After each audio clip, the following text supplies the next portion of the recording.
So it seems like there is a story that, you got the gospel in the stars, you got prophecy in the stars, you got all of these events that are that foretold the coming of a future Messiah, which is Jesus Christ.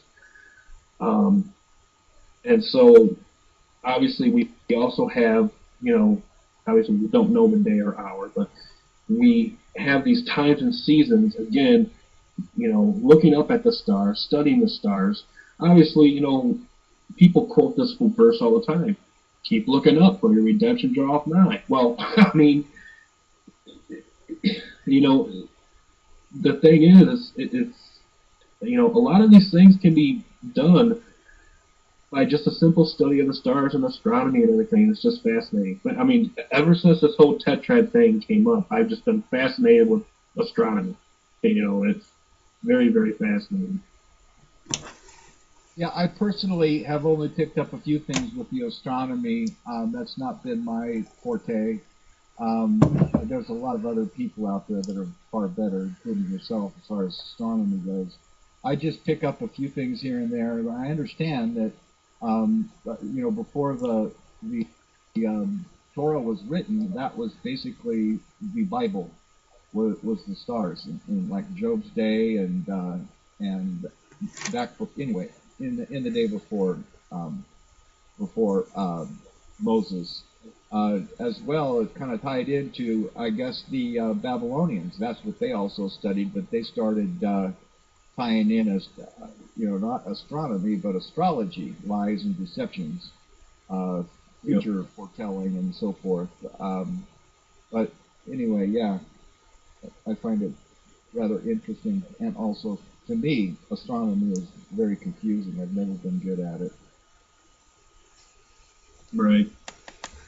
Well, that's why I always I always make, especially if I do a YouTube video regarding astronomy and everything, like I always have to reiterate that the difference between astronomy and astrology.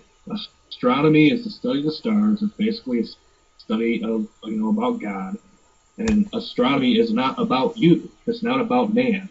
Whereas astrology is, well, guess what? It's about man. So. And then again, you got people that are afraid, which we don't really have to be, of using all the celestial bodies to dictate time, seasons, months, and years. But you got so many people, because a lot of people in pagan religions have taken the sun and have turned it into a worship idol. Right. And so what's happened is, and I get this all the time, is I'll say, hey, the first of the year doesn't occur till the new moon after the spring equinox. And I go, oh, what are you doing using the sun? That's sun worship. No, it's not. You know what I mean? I mean, but we have to not be afraid to use all of these celestial bodies in regards to, calculating time and these types of things. And following the stars, as they did back in the times of the Old Testament, and that's not astronomy where you're trying to tell your future, So we got to make people don't seem to understand that either. Right. They, like you said, they tie in all the pagan aspects of sun worship, and that's simply not what it's all about. But with what's going on, speaking about the sun, with the sun that's going to appear as a ring of fire. We've got the conflict in the Ukraine. What do you guys? Not that we're going to tell the future, but Doug or Jesse, do you think 2014 is going to be a year of biblical significance?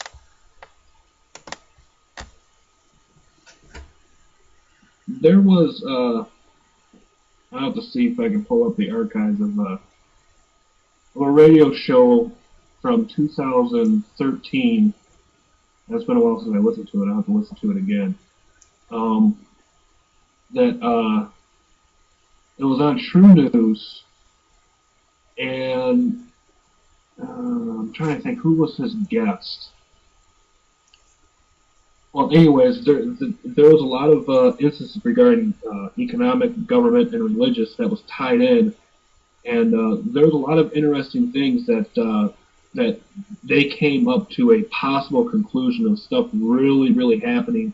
Maybe not so here in 2014, but more so starting 2015 going into 2016, which is a very interesting. But you know, so that's I can't remember the exact show. I'll have to pull up on his archives. You know, I'll probably That send it also over to it. that also might have something to do with tribulation times, economic and war and so forth.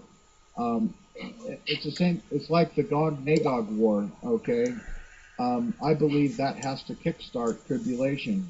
I don't think it can happen, before or after. Well, I mean, I suppose it could happen, before, but it doesn't make sense anyway.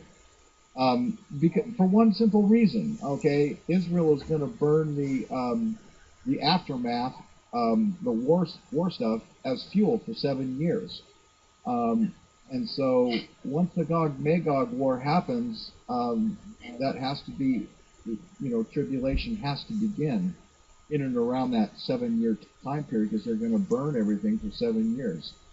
Um, the Gog Magog can't happen at mid trib, um, although it could happen before tribulation begins. However, I kind of see everything accumulating all at one time there as tribulation begins.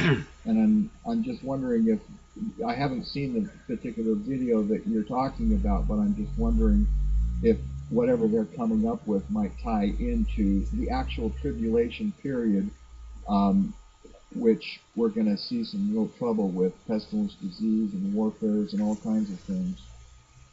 Right. Right. Economic Yeah. chaos. So yeah, if I can find it, if I can find that video archive, I'll have to put it up somewhere.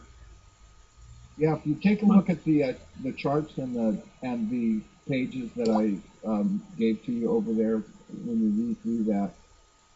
Now, I happen to be pre-tribulationist. You may be post or mid. I don't know, but it doesn't matter. You can definitely read through that and look at the three calendars, how they're matching up and lining up, and how Right. 2014 and 2021. As a matter of fact, it's tied directly to November 11th, 2014.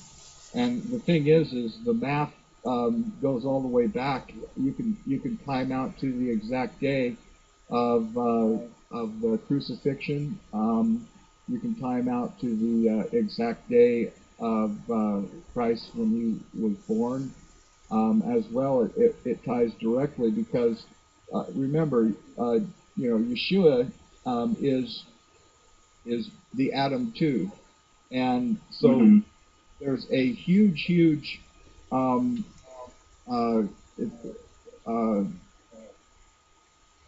what am I trying to say? That they're closely related in time frames and everything else. When you look at the 4000 BC time period, the time of creation for Adam, the time that they fell, not counting. You see, a lot of people count. Okay, well, Adam was created at 4004 BC or whatever they're coming up with, but actually the way that I do the calculations and I go back and use the three calendars to get that, that is the day that they fell.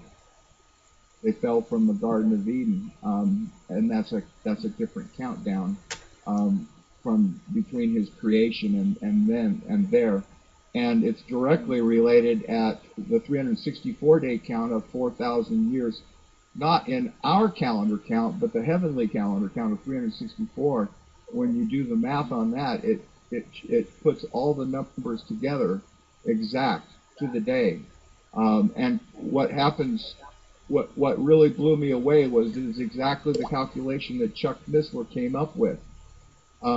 I had watched his video on that, and I remembered the dates he gave, but I wasn't fully closed on it. But then I went back and I followed through, and all of the days that he counted that were foretold in Jeremiah and Hosea and in Daniel, I went back and I counted back through those, and he gives a step by step from Friday before the crucifixion all the way up to the Passover and the crucifixion, which turned out to be exactly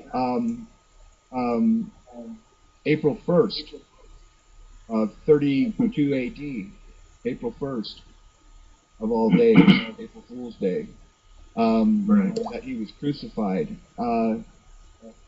Anyway, I wasn't even looking for those calculations, and they just happened to show up exactly on those days, which blew me away. Exact on those days, using the 364-day calendar count. So anyway, study it over, read it over. I think you're gonna be amazed. Right. Well, that's kind of interesting too, because it seems like, I mean, especially after the sundial incident in Isaiah 38, it's very interesting that that it seems like that everything was going according to a 364-day count, even up through the time of Christ and up through his crucifixion. Yeah. Those numbers are meet up in December. I think it's December, either the 19th, the 20th, or the 21st in 2021. And what's really strange is they don't line up with the Jewish Hanukkah feast. Okay, and so I kind of got to thinking, something. I wonder, and this I was talking to Pastor Dave about this. I wonder if the if Mars is going to go through that strange orbit again, like it did back in 701, and it knocked the Earth off its axis. If it's going to put the Earth back on its axis, and we go back to a 360-day calendar count in 2018 or in 2015, that would throw the entire Jewish festivals off and put them back on the correct time frames. Right. Right. Anyway, I just Amazing. thought that was interesting, and I thought it was real interesting that you brought it up. I think it's a great possibility, and it's a great possibility as to why we were given a 360-day a year count in tribulation, and it wasn't talked about really any other time. Doug, what type of event would cause that? What type of event would we be looking for to cause that to knock the Earth off its axis? Well, you know how Mars has been called the planet of war, okay, the war planet. Mm-hmm. I guess it goes back way back into the old days before 701 BC.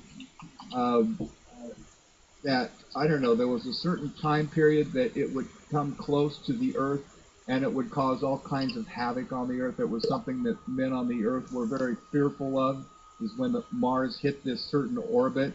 I don't know how to explain it scientifically. I think it's best just to go out and do your own study on it. Chuck Missler does do a pretty good thing on the old writings and how the ancient people, what they thought about the planet of war, Mars. And I think it's a great possibility. He does some scientific research, some astronomy research that shows that Mars may be the culprit in actually pushing the Earth out of its alignment, however that is. Wow. But anyway, I guess we lost Jesse. He went to take a little refreshment break. He'll be right back. Very interesting. It's going to be an interesting year. I truly believe. Now we believe in the pre-tribulation rapture. So, I mean, I can see so many things happening so quickly. You were talking about everything happening at a rapid. When it begins, it's going to happen at one event after another, and I think we're on the cusp of this happening. I'm really concerned with what's going on with Russia and the Ukraine and Crimea, and the relationship that is strained because we've got Barack Obama and I hate to say it, anti-Christian I don't want to say the word antichrist, but he